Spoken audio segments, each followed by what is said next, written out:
have learned so far is we set up the axioms of probability, but before we set up the axioms of probability, we defined what was a sample space, we defined what was an event, and if we have an event E, the axioms of probability said that 0 is less than or equal to probability of E is less than or equal to 1, probability of a sample space is equal to 1, and probability of a countable union is equal to the sum of the probability when I have disjoint or mutually exclusive events.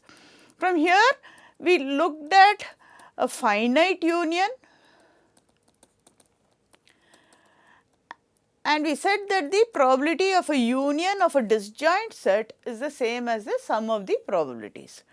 We also looked at what we refer to as the addition rule, and we looked at when I do not necessarily have events that are mutually disjoint, I come up with a probability of the union, and I refer to that rule as the additional rule, which says that the probability of a union of any two events is the probability of A plus probability of B minus your probability of A intersection B. We also defined what was the probability of a complement of an event, and then afterwards we worked out certain examples of this theory which we developed. So, the next important thing which we are going to understand today is how do I compute probabilities when an event is conditioned on another event. Now, why is this important? Sometime I might have information or partial information of something that has happened. Now, if I want to know what is the probability of an event happening conditioned on that event. For example, I could condition, I am tossing a coin twice. I know that my first toss is a head. I would want to know that what is the chance of me getting a head in the second toss conditioned on the fact that the first toss was a head. So, I am conditioning, so I am using the information I have from the outcome of the first toss. So, this is where we introduce the notion of conditional probability, which in other words is the probability of an event occurring conditioned on or given that another event has occurred. So, we will understand what is conditional probability. The next important concept is, once we understand what is conditional probability, we will introduce the notion of what are independent events, and hence we will understand what are dependent events. We have already seen what are disjoint or mutually exclusive events. We are going to introduce what are independent and dependent events. And finally, we will apply all the concepts which we have learned in form. We will also introduce what is called Bayes theorem, and we will apply certain concepts of whatever we have learnt in real world applications. So, how do we motivate our need for conditional probability? Recall when we looked at association between variables, in particular when we looked at association between categorical variables, we introduced what we referred to as contingency tables. So, if you recall the cell phone versus gender usage, this was what we had as a contingency table. I had two variables. The first variable was gender, and there are two categories of this variable, which is female and male. I had the second variable, which was ownership of a smartphone, which was of again two categories, no or yes, and I was interested in knowing about an association between these two variables. So, the questions we posed was, what is the relative frequency of a female, if a person is a female, what is the relative frequency of a female owning a smartphone, or of a male owning a smartphone, or what is the frequency of a person who owns a smartphone being a male or a female. These were the questions which we asked. So, we are going to revisit that contingency table and we are going to actually convert these contingency tables into probabilities. Okay. So, recall what are this 10 and 34 and 42 were the counts. By counts, what I mean is of 100 people, 10 people are both female and do not own a smartphone. 34 people are female and own a smartphone. 14 are male and do not own a smartphone, and 42 are male and own a smartphone. So, you can see that people who do not own a smartphone are 24, people who own a smartphone are 76, number of female candidates are 44, number of male are 56. This adds up to 100 and this also adds up to 100 people. So, now let us construct a relative frequency table. We introduced what were row relative frequencies and column relative frequencies when we studied about contingency tables. Now, we are going to introduce what is a relative frequency table. Now, how do I get a relative frequency table? The total number of participants are 100. I divide each one of the entries in the table by this total number of participants. So, I get a 10 by 100, I get a 34 by 100, I get a 14 by 100 and I get a 42 by 100. So, these are my relative frequencies. Now, if I have to visualize or if I have to interpret these as probabilities. So, first remember this is from a data I collected from 100 people where I actually recorded what was their gender and whether they owned a smartphone or not, ownership. Now, suppose I want to convert this into a chance. Suppose I have the 101st person. So, the questions I might ask is, what is the chance that the 101st person is a female? What is the chance that the 101st person owns a smartphone? Or what is the chance that the 101st person is both female and owns a smartphone? So, these are what are the probable questions I can ask. So, I want to use these numbers which I have here to convert them into probabilities. The first probability we will introduce is what is referred to as the notion of joint probabilities. So, again recall this is my 10 by 100, this is my 0.34 by 100.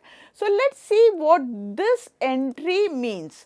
This entry is equivalent to the probability of a person being a female and not owning a smartphone. That is what I have listed here, female and not owning a smartphone, and that probability is given to us by 0.10. Probability of a male and owning a smartphone. So, male and owning a smartphone is 0.42. So, what are the entries here? These entries are referred to as joint probabilities. The reason why they are referred to as joint probability, it's the probability of two events happening together. And what are these events that are happening together? Either female with owning a smartphone or either female with not owning a smartphone or female with owning a smartphone, male not owning a smartphone and male owning a smartphone. So, the entries inside this contingency table are referred to as joint probabilities. Now, we can see that this 0.44 is 0.10 plus 0.34 and 0.56 is 0.14 plus 0.42. Similarly, you can see that 0.10 plus 0.14 is a 0.24, 0.34 plus a 0.42 is a 0.76. Now, let us understand what is this 0.10. 0.10 is nothing but the probability of a female being a female and not owning a smartphone. Whereas 0.34 is the probability of being a female and owning a smartphone.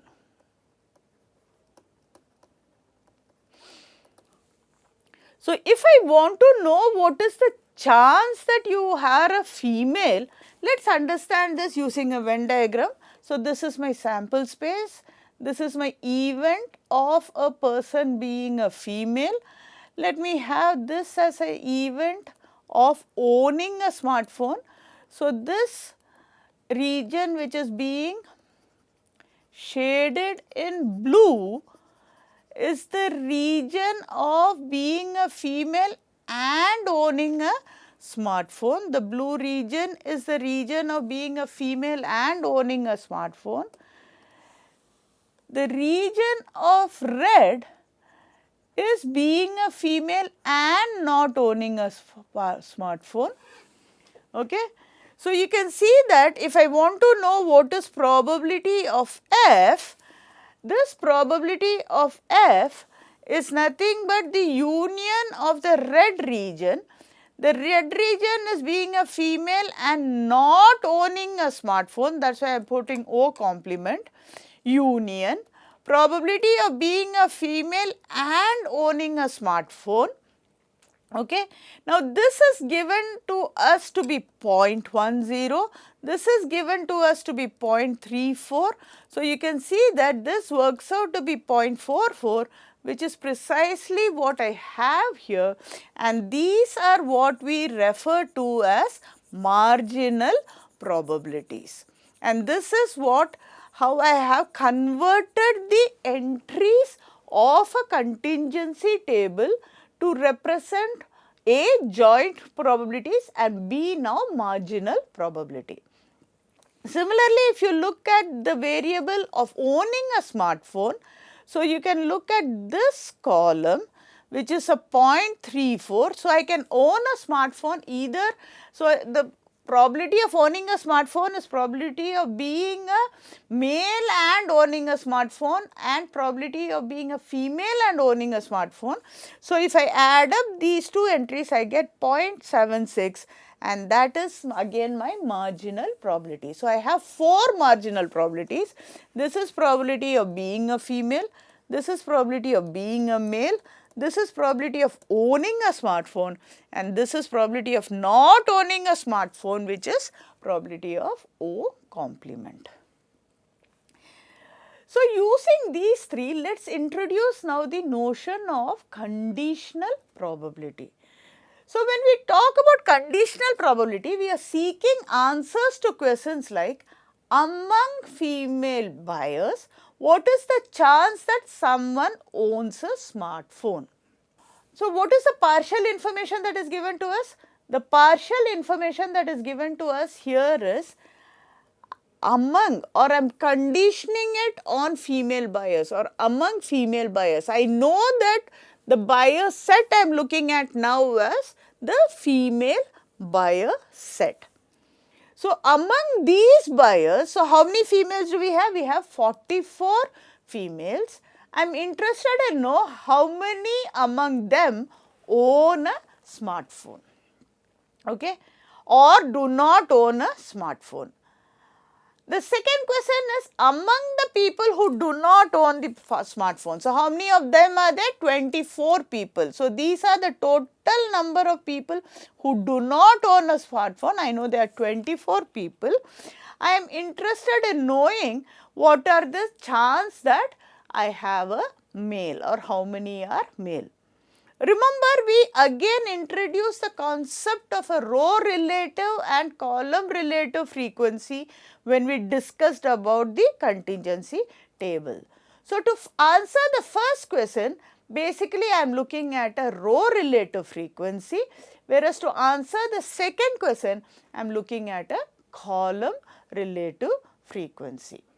In other words, to put it in the framework of a conditional probability, I am restricting my sample space.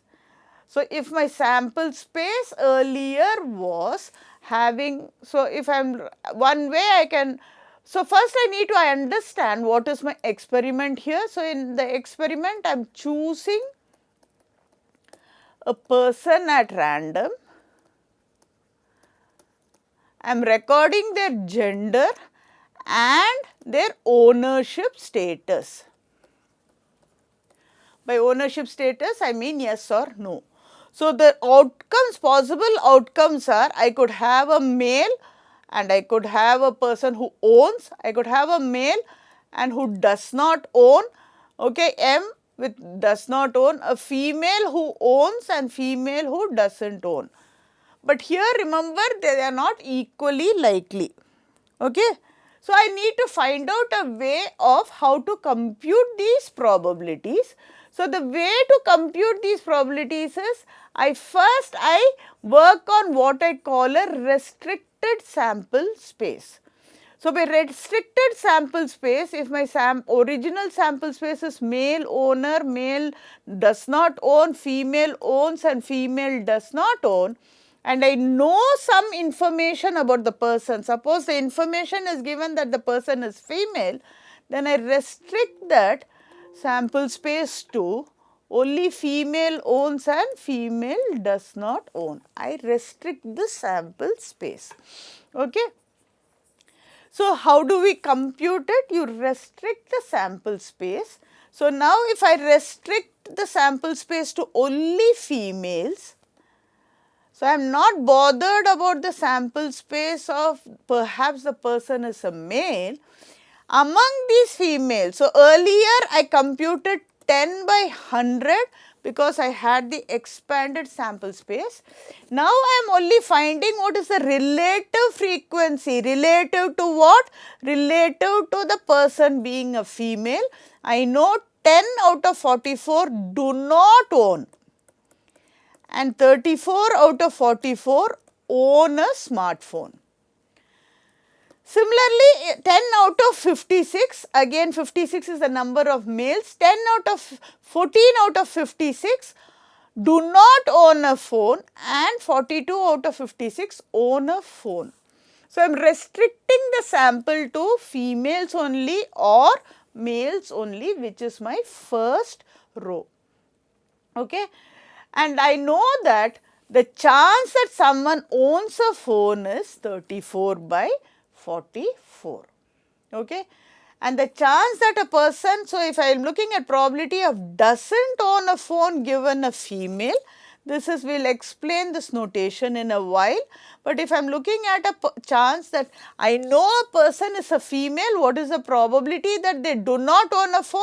I see that it is 10 by 44 and we can see that this is nothing but 10 by 100 was the probability that I had a female and doesn't own a phone. Probability of a female is 44 by 100 and I can see that this 10 by 44 can be given by 10 by 100 divided by 44 by 100, which is 10 by 44. This is something which I observe, okay. Similarly, if I restrict among the people who don't own a phone, who are the people who don't own a phone? I have 24 people who don't own a phone. How many are males? So, I know 14 people in this. So, jointly I know 14 people out of 100 people do not, 14 males out of 100 males do not own a phone. But given, so if I want to restrict it to the sample space of not owning a phone, I know only 24 do not own a phone. So, if I want to find out the conditional probability, so if I want to find out the conditional probability of what is the chance of being a male given a person doesn't own a phone, okay, that would reduce to 14 by 24 divided by my 14 by 100 divided by 24 by 100, which is 14 by 24, and that is what I have here. In other words, when we are talking about conditional probability, we are actually restricting our sample space to include all those events conditioned on the event that has occurred.